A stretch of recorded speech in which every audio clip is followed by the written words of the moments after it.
welcome back. Whatever comes next is definitely my fault. The boat gave me ample warning that this was happening. The repair which I did on the alternator back in the past, down there, I had a closer look later on. You see, this is the normal adjusting bracket here, and then I added this, and that's what the spanner was for, to make this spacer, so I had this ability to move the alternator out by a little extra degree. And that was a very early indicator that the fan belt was stretching. So, well, not stretching, but wearing. But I'm reminded that inside these fan belts, there are polyester strands. There's something there in the middle of it which is tougher. It's round and it's hard. There we go. So that's the radar transponder telling us that somebody is scanning us with radar. So I'm going to flick the little buzzer here to off, but we're going to keep an eye on that red light, or green light now, but red light when we get scanned. So that's a great indicator that there could be a ship that's scanning us from 48 miles away. Oh, try and turn my head torch off. Or it could be a yacht that's scanning us from 6 or 8 miles away. So we'll switch the radar on in just a second and have a see what that's all about. But this issue with the fan belt, yeah, whatever's happened, it's obviously started stretching, it started wearing, it started looking like it's going to have a problem. And I even found the code in the paperwork for the boat, the exact code for the Yanmar belt that goes on here, and I did not go and buy it. And I did not go and buy it because getting to the chandlery was a bus ride or a drive or just a hassle. I had a look in the fan belt section of the automotive shop, but they didn't have any. I've got spare belts for the water pump side of this that serves the ballast. That noise, by the way, is the main sheet. It crosses the coach house roof here. It's completely normal. It's not like giants sawing the boat in half, which I've heard it described to you in the past. So I've got every other belt on this boat, and I've got them in multiplicities of like 8 or 10. I haven't even got one of these belts. So the situation is, it's a freshwater cooled engine. That means the raw water is being pulled in from the outside and circulated to the heat exchanger. The heat exchanger, then the water goes out over the side of the boat. So if we were to look over the side of the boat, we'll still see water being pumped over the side of the boat. That's a mechanical pump that the engine's driving. The fan belt, so-called fan belt, the drive belt, the serpentine belt, whatever you want to call it, is driving the alternator and the internal water pump on the engine, which is pumping the fresh water around inside the engine. So what we've got to do is we've got to create a flow inside the engine, otherwise things can overheat. So I'm going to have a look at the belts I've got and see if one of the alternator belts will fit somehow into this system. We've got to be able to cool the engine. In terms of the alternator being lost, it's the alternator that powers the start battery. So what we could do is, we know we've got a problem with our battery parallel switch. We could fix the parallel switch, and then we can, as the main alternator is still charging, it'll charge the main house batteries, and by proxy it'll charge the engine start batteries. So we can do alternating, or we can do charging with the alternator, no problem. So what we got to do is we've got to get a flow of water through the engine. So my first thoughts are, can I set up a electric pump or a mechanical pump, or a bypass onto something else that allows flow through the engine?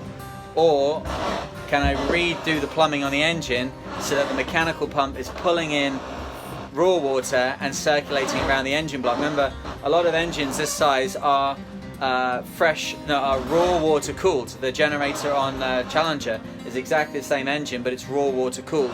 So if we can get water in and then flow it through the internal system on the engine, that will do the same thing. So what we can do for now is we can charge for 5 to 10 minute bursts without the engine getting too overly hot. Luckily the internal temperature sensor will come on. We have an internal temperature sensor, internal oil pressure sensor, and then we have an exhaust alarm, which is if the exhaust goes dry. The exhaust will still be throwing water out, so that's not going to have a problem, but the internal temperature alarm will tell us if the engine's getting too hot, if it's over about 90 degrees Celsius. So I'm just going to have a look at the radar and see what if there's anything to see. See the little red lights going off down here? See the green light now?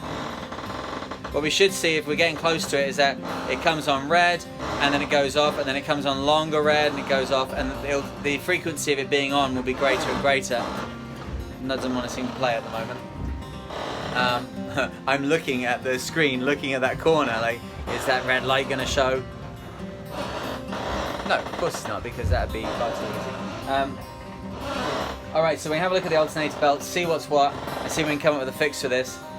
This is exactly the kind of thing that happens at sea. It might be you're on a longer journey and you've used up your spare belt, or you've used up your 2 spare belts because there's a problem with the pulley and the pulley's chewing the belts, and you're stuck in a situation where you haven't got a belt. On this occasion, the boat gave me due warning. There was black dust, there was a stretched belt. I had to modify the alternator bracket to let that belt continue working.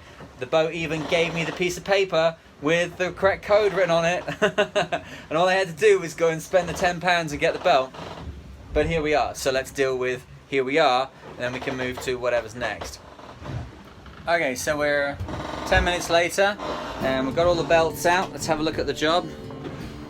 Get my fingers out of the way. Alright, so we've taken the belts off here, off the drive pulley. This is what drives the water pump for the ballast. You're taking the belts off here that go to the main alternator, and the reason for that was because you've got to drop this alternator back to be able to get to the bolts there and there that allow you to slide this carriage across. This entire thing moves, right? So then you can create tension between the bottom pulley on the engine there and this one, that's your first tension, and then you can create tension between this pulley and this pulley when you move the alternator. Okay, so now the problem we've got, this is an alternator belt. The belt that we need to replace should go over to this alternator. Now this is an extender here. We could move the alternator beyond this bracket, we can move it to about here, but it's still not going to be tight enough in to get tension on this pulley. This is the alternator here. Sorry, this is the water pump here, and this is the bottom pulley. If those two are engaged, we've got a functional engine. This, we can get around this. This is not that big a problem. Okay, so what I'm thinking is that what we need is a jockey wheel. And jockey wheel is another word for pulley. And if there's one thing a boat's got lots of pulleys. So I have on board this snatch block. And this is a block design that you can open like that.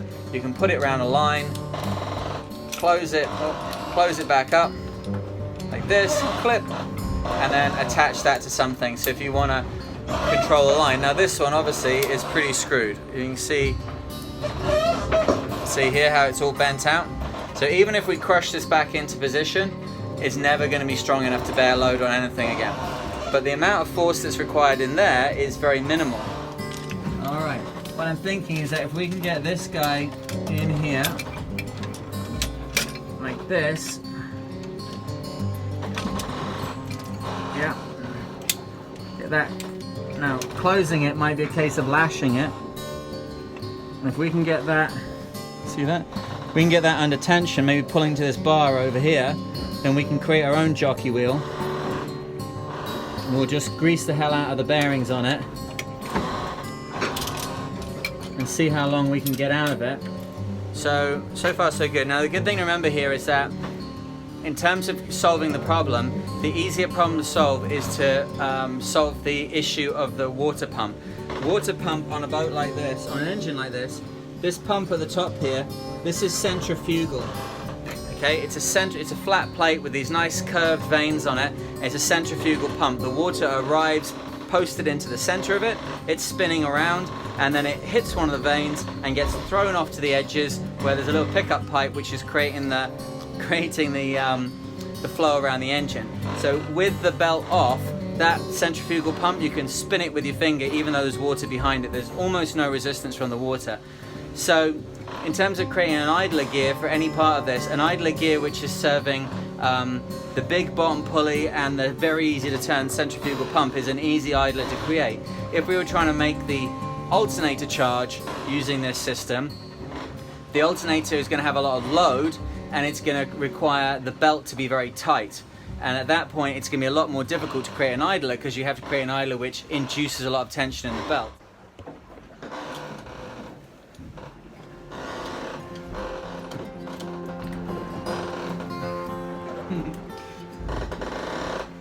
when my dad had a garage and I was younger, he had an answer phone message. They used to say something like, "Hi, you got through to Major Motors. Sorry I can't come to the phone right now, but I've got my head stuck in an engine." And I never thought anything about it really, because that idea, that concept, and that phrase obviously part of growing up. But I had a Dutch friend called Spike, and he used to get a real kick out of hearing that. Dad couldn't come to the phone because his head was stuck in an engine.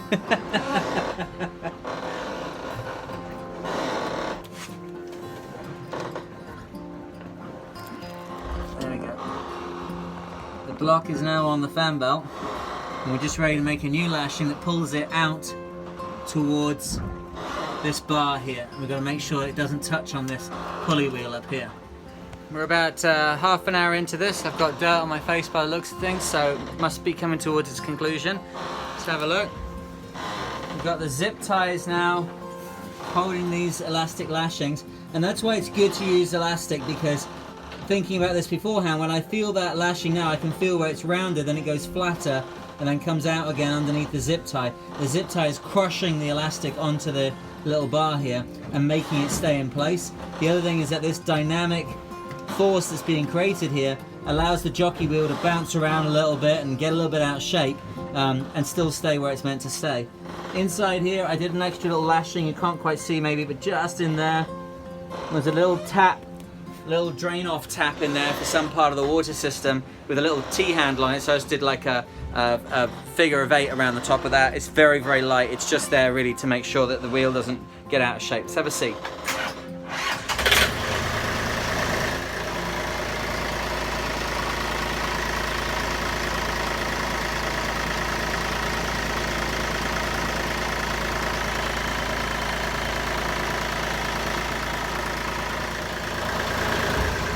Okay, so that's all worked out very nicely. It's quieter than it was before. Just turn that off. So, number one objective is we can charge. I think I can actually, this helps a little bit with the lighting, doesn't it? Number one objective is met, which is that we can charge the main batteries using the main engine.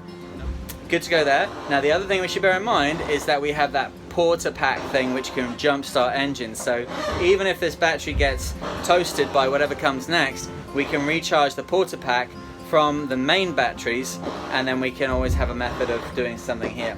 So the last thing I'm going to do is, this is the charge controller down here. Where is it? Down there, for the start batteries. I'm just going to disconnect the main power cable here, and that means that that charging system is no longer in the mix. I don't want to get in, sitting on and having some problem later on because it's been fed loads of juice and nothing happened. So I'd call that a win right now. We just got to get into a solution for transferring charge from the main batteries to the start battery. But like the start battery's sitting on 12.3 now and it's not doing anything. So this is not really going to be that much of an issue. Cool. Alright, and then we better get going because we're now doing 320 at 5.6 knots, and 320 is the time that we said that we jibe and then get onto the other tack ready for those southwesterly winds that are coming. So it's all go. I've been monitoring the radar throughout. You see that the little green light is on over here, which means we're not being scanned by radar. And of course, I have to say it, as solo we have to keep going up and checking on deck every 10 to 15 minutes at this sort of speed. It'd take us a long time to get to our own horizon. It'd take us an hour to get to our own horizon, let alone anything else. At 16 knots we need to be checking every 20 minutes, so I go and check every 15 just a matter of course. That sorts us out just fine. You're not going to see me go and do every check because it'd be a highly repetitive video, but in amongst every bit of work I'm doing, go on deck, have a look around, come back down. So I know we're safe outside, but we got to go faster, we got to jibe, and we got to get the batteries charging, so we'll get on with that.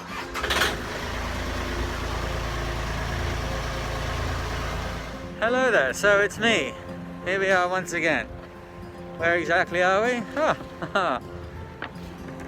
We of course are on the boat, and we are more particularly on the foredeck. we can have, I think it's still better if I put this light up.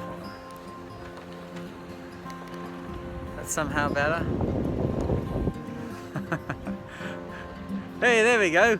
Hello. It's like a bad Skype connection. Hello, can you see me? Well, had a good day, had a great day. Been learning lots about the boat. Had that issue with the alternator, which we've cured, although I went back into the lazarette to just finish off bailing some water back there, and there is one box which I haven't been through, so there is a slim chance that there may be an alternator belt in there, but it doesn't matter. It's running now. It's been running for about 2 hours now, something like that, and all good. Yeah, so oh, there's the moon. Look at that. It's nice. Aha, now you get money. You don't get money. You get pride in your own performance if you know the name for this patch of light here under the moon. I'm always telling people that sail with me what this is called. It was the name of this was given to me by a guy called Ben Verberg, an incredible model boat maker, but like model ship maker, down to making the individual planks, drilling the individual holes in the individual planks, knocking bamboo spiles in, so it's like it is a small ship. It's not just like a cut out piece of wood. But anyway, Ben's modeling company, this is the name of his company, the name of this thing here. What's that called? Okay. So the things I've done also just this evening, I've fitted the downhaul on the boom. So these boats, they don't have a vang because the boom comes in and meets the mast here, right? So there's no vang. So what you have is over there, down there, that strop goes from the deck up and through that block and then back to that jammer, and then this strop runs along under the boom and out to the other end over there, and it's pulling down and stopping the boom from. So when we were doing the alternator job, there was this terrible seesawing, cricky cracky noise. I said it sounded like giants were trying to saw the boat in half. That was the main sheet over here on the side deck, just down there, the red one, kind of protesting basically. So fitted the downhaul, and then we've shook out the reef. So we're on reef 1 now, and I do not have the ability to go any higher. That's fine by me. What we have to be very careful of is the fact that reef 1 and reef 2 on these boats, or just reef 2 on a normal sized boat. So I just got to get somewhere where I can stand and where there's some light and I can brace myself. Reef 2 on a normal boat takes the most hammer of any reef, because it's at that point where you're powering up, you're at a point where you've got a lot of wind in the sails and the boat's starting to heel over, everything's starting to go faster and faster and faster. The next reef is going to be reef 3, which, my God, who the hell ever goes to reef 3? So you hang on to reef 2 like crazy. Reef 1 can get a lot of hammer as well. A different kind of sailor puts a lot of hammer on reef 1. If we're racing, a lot of boats only have one reef. You know, if the TP52s only have one reef, and people very barely ever use that. So where you should be in third reef, they're still in first reef. So you got to know your boat a little bit. These boats, it's reef 2 that gets the most hammer, I'd say. That's the one where you're like one reef and it's 40 knots behind you and you're doing 25 knots, and then you go, should I put another reef in? So, yeah, put another reef in, it's 45 knots, and it's yeah, reef 2 is the one that's getting the greatest strain for me. So reef 1 is a point in the sail where everything's a bit more relaxed, a bit more easy. But if we go to full main, I'm not sure if the top of the mast and the tip stays, which are actually only 10mm PBO, can take that force. So I'm not even going to go there. I do not want to snap the topmast, just like so I can see what the sail's like. This boat is it's a beast of two parts at the moment. There's this underlying trend of like incredible stuff, like just beautiful details and things, and really well thought out, and then there's this extra layer of like crap lashings, nasty taping things, the wrong material bolts in, where it's like mild steel bolts are all rusting to bits, and then there's another layer on top of like expert preparature work where You know, the engine's left with clean oil in it, the alternator's taken off, the diesel tank is emptied and put to one side, everything's, you know, so there's like amazing premature work, there's some operational crapness, and 12 years of sitting, let's not forget that. And then before that, this incredible attention to detail. So we just got to pull away those layers, find the good bits. I think what I'm getting struck with more and more and more is there are some things, like the Fleet 77 is the giant elephant in the room here. If you don't know what that is, it's that guy at the back, that white thing. So in 2006, when this boat last raced, when it was last at sea, that was cutting edge technology. That was what you can upload things with. Since then, when I did my last around the world race in 2011, something the size of a football can do the same job. Now we have Iridium Go. It's the size of like a cigarette pack, pretty much, and it can do at least like dial-up speed type modem work anywhere in the ocean, anywhere around the world. So it needs to come off the boat. Okay, so that kind of thing needs to go. But then basically everything else is completely fine. It needs a dose of paint, and that's it. Like, I got that repair on the side I've got to do, obviously. I think it, like for me personally right now, I set off with Spartan around the world, and she was in such bad condition, and I knew so little about what was going on, and the budget was so tight, and we had so little stuff, that really setting off on that first leg was just, it was just ridiculous. Like, you know, between you and me and the doorpost, we set off on that first leg, all the tools were still out inside, all the kit was still everywhere.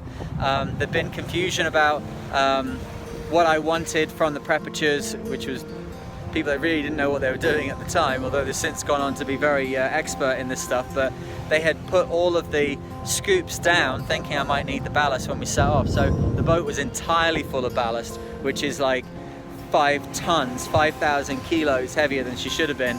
I went around the first mark, and one of the winches exploded, wound backwards, let go of the code 5 sheet.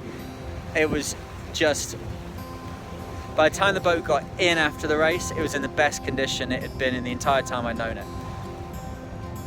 With that in mind, I would ultrasound the keel, I would ultrasound the hull, I would ultrasound the mast, I would buy some new rope, although if we were pushed, I wouldn't necessarily buy that much new rope. A lot of the jobs actually are low grade stuff, and this 14 mil is just breezing through the jobs I'm asking it to do. So I'd buy some rope. It takes 1.5 kilometers of rope, a mile of rope, to re-rig one of these. I'd say you could, like half a mile of rope and you could do it. I would put some paint on it. I'd get that Cuban fiber mainsail on here, and I'd set off with around the world with it as it is right now. Everything else I could do on the way, as long as I knew that the structure of the keel and the hull and the mast, and I'd replace the rigging. Of course, the standing rigging would have to be replaced. But in terms of just doing it, this boat's good to go right now. I just ultrasound everything. If you had a problem, well, that's a whole other thing. But just as it is right now, I'd take it. What I'd like to do is go on from here to a point where it's even better. But as it is right now, I'd take it right now. Well, here I am. I'm already 750 miles out into the Atlantic in September, end of September, nearly October, and I'm very happy. If something catastrophic goes wrong, well, you won't know because I will never air any of these videos. But if you're watching this video, nothing catastrophic went wrong, and my judgment was well-founded. This is an excellent boat. So with that in mind, and with one final look at the thing for which there is only one name, but you perhaps don't know it, it's the Mariner signing off. Night night.